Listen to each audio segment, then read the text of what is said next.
Everyone, this is Nikhil, I am from कैरेकिक services. तो आज की इस वीडियो में हम लोग बात करने वाले हैं कि यार ऑल इंडिया कोटा जो लास्ट ईयर की 15% काउंसलिंग रही थी उसके बिहाफ पर क्या कट ऑफ गई थी और इस बार नीट 2021 के बिहाफ पर क्या रहने वाली है, एग्जैक्ट कट ऑफ क्या थी 2020 में, और एक यार न्यू रिजर्वेशन पॉलिसी में जो चेंज आया हुआ है ऑल इंडिया कोटे में, उसकी वजह से अभी जो नीट 2021 की कट ऑफ रहने वाली है वो क्या रहेंगी। पहला तो ये, दूसरा ये कहीं ना कहीं नंबर ऑफ मेडिकल कॉलेज भी इंक्रीज हो रहे हैं तो उसका क्या इंपैक्ट पड़ेगा।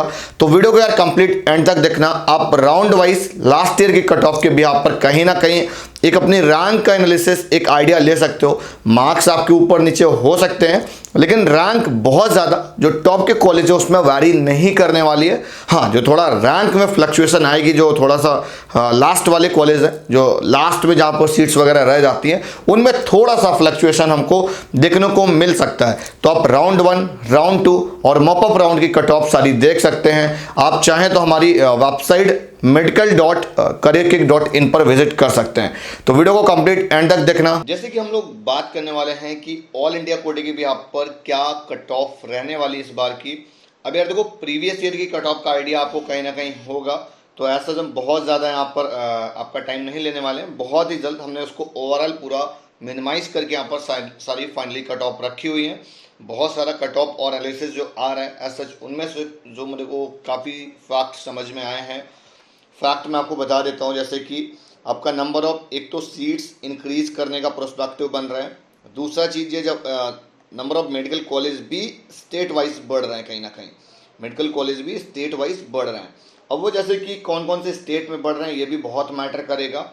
दूसरा चीज़ ये कि अभी जो OBC एंड EWS का जो रिजर्वेशन का थोड़ा सा सिनेरियो चेंज हुआ है, ठीक है ना।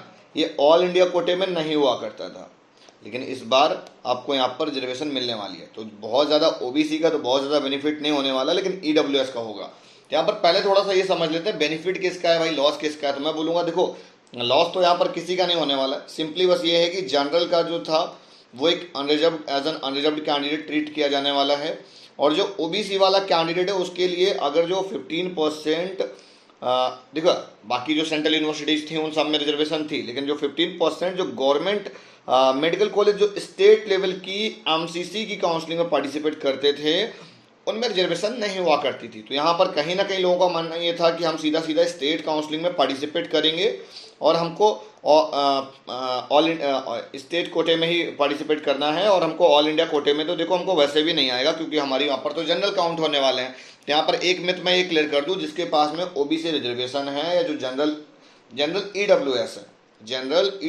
है, तो उसके लिए एक गोल्डन चांस है, गोल्डन अपॉर्चुनिटी है कि वो ऑल इंडिया कोटे की जो 15% वाली काउंसलिंग है उसमें वो ज़रूर पार्टिसिपेट करें।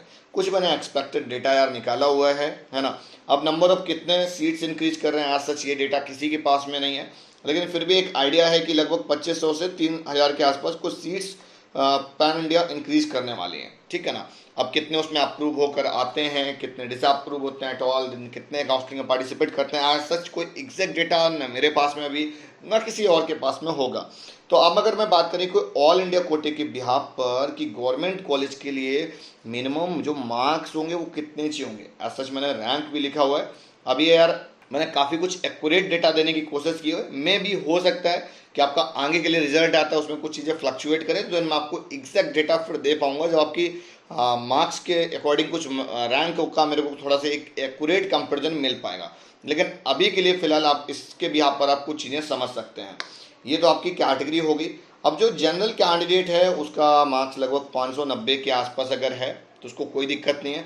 बाकी मैं बोलूँगा कि अगर वो स्टेट कोटे का है तो 580 तक भी मिल रहा होगा। अब ये डिपेंड करता है कि वो कौन से स्टेट का है। फिलहाल मैं यहाँ पर यूपी की बात कर रहा हूँ, और बहुत ही जल्द आपको यूपी के रिलेटेड भी एक प्राइवेट कॉलेज पर एक मैंने वीडियो बना रखी है, वो जाकर आप देख सकते हो, आपको स्क्रीन पर दिख भी रही होगी।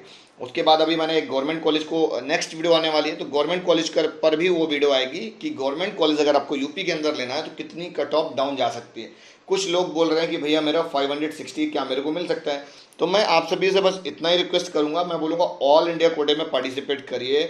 ऑल इंडिया कोटे में क्या एक चीज़ जो मुझे लग रही है कि ऑल इंडिया कोटे में बहुत सारे स्टेट्स हैं, हर एक स्टेट में कहीं ना कहीं कॉलेज इंक्रीज हो रहे हैं, जब वो कहीं ना कहीं कॉलेज इंक्रीज होंगे तो पहले चीज़ तो जितने भी न्यू कॉलेज आएंगे उनका लिस्टिंग निकाल कर रखो और उनको प्रॉपर एक डिक्रीजिंग ऑर्डर में सेलेक्ट आउट करके रखना। उसके लिए एक चॉइस फिलिंग को लेकर हम कंप्लीट वीडियो अलग से बनाएंगे। फिलहाल देखिए 560 वाले का यार तो देखो किसी भी प्रोस्पेक्टिव से चांस नहीं, आप कट ऑफ देख सकते हैं सामने। अब जो जनरल है 590 समथिंग, रैंक 16,000 तक होगा तो उसको मिल जाएगा। और EWS वाले का अगर मैं बात करूं तो 580 तक अगर उसका होगा तो 16.5 तक ऑल इंडिया कोटे के भी यहाँ पर मिल सकता है 15% काउंसलिंग पर। OBC वाला का अगर 575 के आसपास, 580 तो देखो एकदम आने वाला है और हो सकता है मे भी अभी कितना डाउन जाता है इस पर कोई सच अभी कमिटमेंट नहीं किया जा सकता है, लेकिन फिर भी एक मानना है कि लगभग बस बहुत ज़्यादा अगर डाउनफॉल आएगा तो 5 नंबर के आसपास जा सकता है मैक्स टू मैक्स, तो 17,000 तक रैंक को देखने को मिल सकता है। तो मैं बोलूँगा जैसे ही आपकी रैंक आ जाएगी और भी चीज़ों में क्लैरिटी आ जाएगी। SC कैंडिडेट के लिए हमको 490 मार्क्स का चाहिए होगा। अब इसमें कहीं ना कहीं SC वालों की देखो रिजर्वेशन पहले भी थी, ST की पहले भी थी, इन दोनों में तो कोई डिफरेंस नहीं आने वाला है। जो डिफरेंस आएगा ऊपर की कैटेगरीज में आपको देखने को मिलेगा EWS में और OBC में। अब जनरल वाले को तो एकदम फिक्स रहने वाला है। अब PWD का मैं बोलूँगा कि यार कितना भी आपका हो ज़रूर अप्लाई करना। फिलहाल मैंने यहाँ पर 200 इसलिए लिख रखा है, देन थोड़ा सा कहीं ना कहीं कट ऑफ से अगर 15 मार्क्स ऊपर होते हैं तो दिन कहीं ना कहीं एक आपका जब सीट रिजर्व है देन पैन इंडिया कहीं पर भी मिल सकता है। थोड़ा सा पूरा सिलेक्ट ऑर्डर निकाल के रखो, थोड़ा मैथमेटिकल कैलकुलेशन करो। सीट मैट्रिक्स की भी यहाँ पर आपको ये देखना है कहाँ कहाँ पर आपके PWD के कितने कॉलेज हैं, ठीक है। अब जैसे राउंड 1 हो गया, उसके बाद राउंड 2 में जब आपकी चॉइस फिलिंग आप चाहें तो उसको अपग्रेड भी कर सकते हैं, ठीक है ना। तो जब उसको अपग्रेड करें तो वैकेंसी की भी यहाँ पर आपको करनी होगी, या जो OBC वाले भी कैंडिडेट हैं या जितने भी रिजर्व कैटेगरी वाले हैं अगर उनको राउंड 1 की चॉइस फिलिंग में से अलॉटमेंट नहीं आती तो राउंड 2 में वो ज़रूर अपग्रेड करें, क्योंकि अपग्रेड करने का ऑप्शन था लास्ट ईयर। इस बार भी MCC का जब काउंसलिंग होगा तो उसमें भी आज सच अगर रूल आता है अपग्रेड करने के लिए तो गोल्डन अपॉर्चुनिटी है कि राउंड 2 में जैसे फॉर एग्जाम्पल आपने क्या कर दिया भाई, आपने कोई एक पुरानी चॉइस फिलिंग भरी और उन कॉलेज में देखो सीट्स अलॉट हो गई। अब क्या है ना कि आपने OBC में कोई सीट नहीं खाली है और EWS में आपकी सीट खाली नहीं है और आपके ऑलरेडी मार्क्स कम है, तो देने कहीं ना कहीं मेजोरिटी ऑफ प्रोबेबिलिटी ये बनती है मैक्सिमम की हो सकता है कि आपकी प्रीवियस वाली जो चॉइस फिलिंग तो उतनी अच्छी ना हो। काउंसलिंग में पूरा का पूरा रोल एक जो चॉइस फिलिंग फैक्टर होता है बहुत ज़्यादा मैटर करता है कि आप कितने कॉलेज फिल कर रहे हैं, कितने नंबर ऑफ कॉलेज फिल कर रहे हैं और किस ऑर्डर में कर रहे हैं। एक डिक्रीजिंग ऑर्डर में होना चाहिए, जो बिल्कुल नहीं मिल सकता उसको एकदम ऊपर रखना होता है। मैं बोलूँगा जो बिल्कुल मिल रहा है और उसको ऊपर मत रख देना। उसको मैं इसलिए बोल रहा हूँ क्योंकि आपको ऐसा रखना होता है जो आपको थोड़ा सा प्रोबेबिलिटी वाइज मैं बोलूँगा डिक्रीजिंग ऑर्डर में, थोड़ा सा जो डिक्रीजिंग इन सेंस कि आपको जो बिल्कुल नहीं मिल रहा है, समझे ना। अब अगर मैं बात करूँ कि चॉइस फिलिंग किस तरह से रखनी होगी, देखो जो जैसे कॉलेज 1 है, कोई कॉलेज 2 है, कोई कॉलेज 3 है। अब जैसे कॉलेज 1 को बिल्कुल भी मिलने की प्रोबेबिलिटी नहीं है, मतलब प्रोबेबिलिटी उसकी सबसे कम है, तो उसको सबसे टॉप पे रखना है, नंबर 1 पे। अब ऐसे मत कर देना, मैं आपको बता दूं कि अगर आपकी प्रोबेबिलिटी कम है तो उसको आपने सबसे नीचे डाल दिया और इसकी प्रोबेबिलिटी ज़्यादा है उसने आपने ऊपर डाल दिया। तो देखो ऐसा भी करने में लॉस नहीं है, लेकिन एक मैं बोलूँगा अपग्रेडेशन के टाइम के लिए थोड़ा सा बेनिफिशियल रहता है। जैसे आपने फॉर एग्जांपल चॉइस फिलिंग 4 वाला आपको अलॉट हो गया और अगर आपने ऊपर से थोड़ा सा एक अच्छी प्रेफरेंस में रखी होगी इन सेंस कि जैसे आपने कॉलेज 1 है, कोई एम्स हो गया या उसके बाद में फिर कोई दूसरा कॉलेज है, उससे कहीं ना कहीं कॉलेज रेपुटेशन वाइज एक डिक्रीजिंग ऑर्डर में होना चाहिए, या कॉलेज कट ऑफ वाइज एक डिक्रीजिंग ऑर्डर में होना चाहिए, कॉलेज डिमांड वाइज एक डिक्रीजिंग ऑर्डर में होना चाहिए। तो होता क्या है, जब अलॉटमेंट होती तो ऊपर से नीचे, ऊपर से नीचे, ऊपर से नीचे, ऊपर से नीचे। जब अपग्रेडेशन होता है तो देन ये कुछ अपग्रेडेशन का प्रोसेस होता है कि जैसे आपको ये मिला तो जब आप फ्लोट कर रहे होते हो ना नेक्स्ट राउंड में, तो फ्लोट करने से क्या होता है, जैसे राउंड 1 में जो सीट मिल गई, फ्लोट करने का मतलब ये कि राउंड 1 का सीट आपने ऑप्ट किया और देन आपने नेक्स्ट राउंड में आप मूव कर गया। नेक्स्ट राउंड में मूव करने से आपने अपग्रेडेशन वाला देखा होगा, कट ऑफ में दिया होता है। अपग्रेडेशन इन सेंस की जो C4 वाला मिला था, देखो नीचे तो जाएगा ही नहीं जाएगा।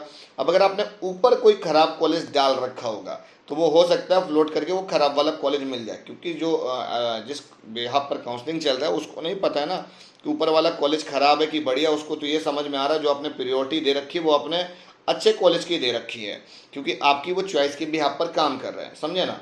तो नीचे से इस तरह से अपग्रेड होता है और जो अलॉटमेंट आती है वो ऊपर से नीचे आती है। क्लियर हो गया? तो वीडियो आई होप आप सभी को पसंद आई होगी यार। तो कट ऑफ का ये एनालिसिस था हमारा। तो आज की वीडियो यहीं तक। आई होप आपको वीडियो पसंद आई होगी, काफ़ी कुछ समझ में आया होगा कि कितनी कट ऑफ्स तक आपको ऑल इंडिया कोटे के थ्रू एक गवर्नमेंट मेडिकल कॉलेज मिल सकता है। बिकॉज होता क्या है कि गवर्नमेंट मेडिकल कॉलेज का एग्जैक्ट आइडिया नहीं लग पाता है। मैं बोलूँगा काफ़ी सारे लोगों को यहाँ पर बेनिफिट भी मिल जाता है काफ़ी बार, क्योंकि बहुत सारे स्टेट्स ऐसे हैं जहां पर गवर्नमेंट मेडिकल कॉलेज कम है, तो उनके पास में यार एक ही ऑप्शन मैं बोलूँगा कि जहां पर मेजोरिटी ऑफ चांसेस रहते हैं कि उनको गवर्नमेंट मेडिकल कॉलेज मिल सकता है, वो भी ऑल इंडिया कोटे के थ्रू, एमसीसी के थ्रू। तो मिलता हूँ नेक्स्ट वीडियो में, तब तक के लिए बाय बाय।